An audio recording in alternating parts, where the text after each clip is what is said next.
So, magandang tanghali po sa ating lahat guys. So, ngayon pong araw na to, mag-share po ulit tayo ng ating pong lulutuin.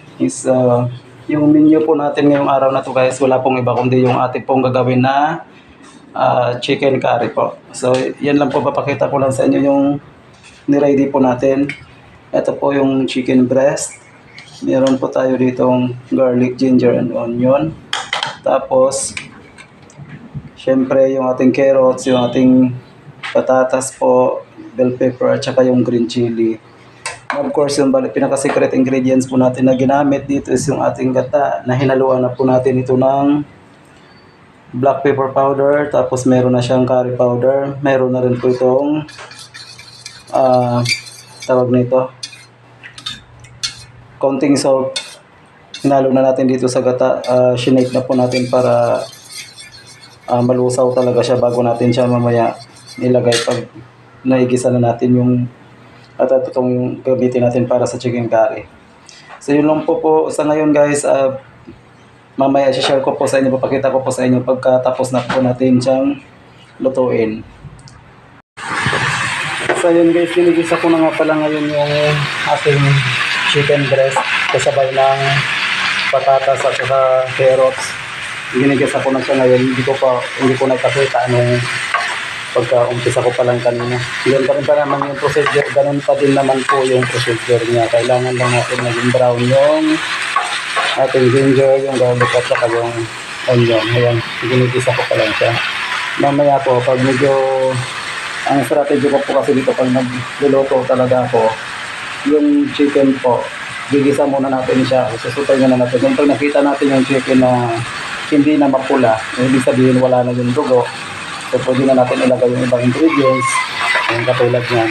Mamaya, pag okay na yung chicken, para mas mabilis lumambot yung carrots at saka yung patatas kasama ng chicken, bago natin ilagay yung ating gata na nilagyan natin ng black pepper at saka yung luyang dilaw na powder na nakahalo dito at saka curry powder, bago natin ilagay yan mamaya, magre-reduce tayo ng apoy. Hihinaan natin yung lakas ng apoy na binuksan natin kasi para hindi masunog yung ating niluluto. At the same time, mabilis siyang hindi pwersado yung kanyang pagkaluto. So, pag hindi kasi pwersa yung pagkaluto ng food na niluluto natin, mas masarap siya.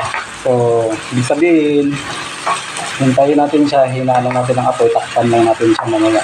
Lastly, bago matapos yan, bago maluto, ito yung huli kong ilalagay, yung green chili at saka yung bell pepper. Hindi ko kasi kailangan dapat maluto yung ating bell pepper, kaya last natin siya nilalagay.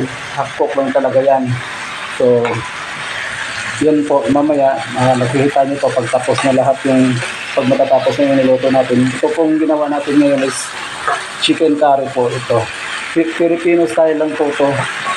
So, alam ko naman marami pong nakakaalam dito, pero doon po sa mga hindi pa po marunong po, sana makakuha po kayo ng idea sa akin kahit sa mga simpleng mga lutuin lang po. Para kahit sa pamamahay nyo na lang po gawin po. So, yun po, na-share ko lang. Papalo na lang po ako sa Facebook page ko at sa YouTube channel ko, Erwin Mix Vlog 07 po. Same lang po yan. Sa YouTube channel ko po, pag pumunta kayo, search nyo lang po doon, Erwin Mix Vlog 07, paki-subscribe na lang po, paki-share, paki-click na lang po yung notification bell para po makita nyo po lahat at mag-notify po sa inyo every time po na mayroon po tayong i-upload na video. So sa Facebook page ko naman po, saka sa Reels ko po, paki-like na lang po, paki-comment, paki-react, paki-share na lang po ng mga videos ko po, saka yung mga post ko. Maraming salamat po sa inyo. God bless po. Ayan na po guys, nakulo na po yung niluluto nating chicken curry. Haluin lang po natin siya, kumukulo na po siya, malapit na po itong maluto din mamaya. Pag malambot na yung carrots niya at saka yung patatas, ilalagay na natin si bell pepper mamaya. So kulong pa to guys, so kailangan muna nating siguraduhin na malambot na yung ating carrots dyan tsaka yung ating patatas. So sa ngayon tatakpan po muna natin ulit siya para po madali po siyang maluto. So ito na talaga guys, nilagay ko na yung red bell pepper kasi chinek na natin yung carrots natin kanina, pati po yung ating, ito yung patatas. Ayan, malambot na po siya. So, ibig sabihin po, luto na yung patatas natin, pati yung carrots po. Kaya nilagay na natin yung red bell pepper natin. Last na yan na nilagay natin. May timpla na ako kasi ito. Tinimplahan ko na to. So, luto na po yan guys. Ngayon, isasali natin yan ngayon sa lagayan na po. Guys, papatayin na natin yung yung niluluto natin curry. Ang lakas ng ulan, naririnig po yung tagaktak ng ulan dito sa yero, sa taas. Sumabay pa yung ulan, malakas. Yan. Patayin ko na po yung kanyang apoy. At na natin to guys, lagay na natin sa ito sa lagayan niya. Sasali na natin. So luto na yan, mahirap po pag overcook po yung niluluto natin. Hinggan ka muna.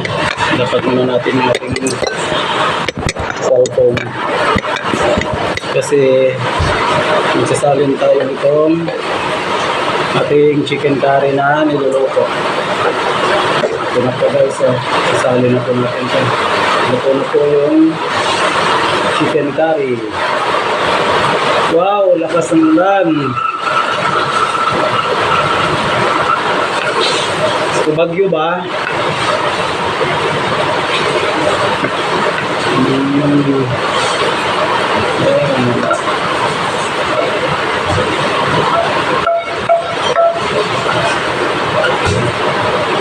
Okay. Tapos na nasali na po natin yung ating chicken curry po. Maraming salamat sa panonood. Sana po nagustuhan po ninyo yung sinashare natin video ngayong araw na to. Don't forget to follow my Facebook page and my YouTube channel, Erwin Mix Vlog 07. God bless you all po. Thank you.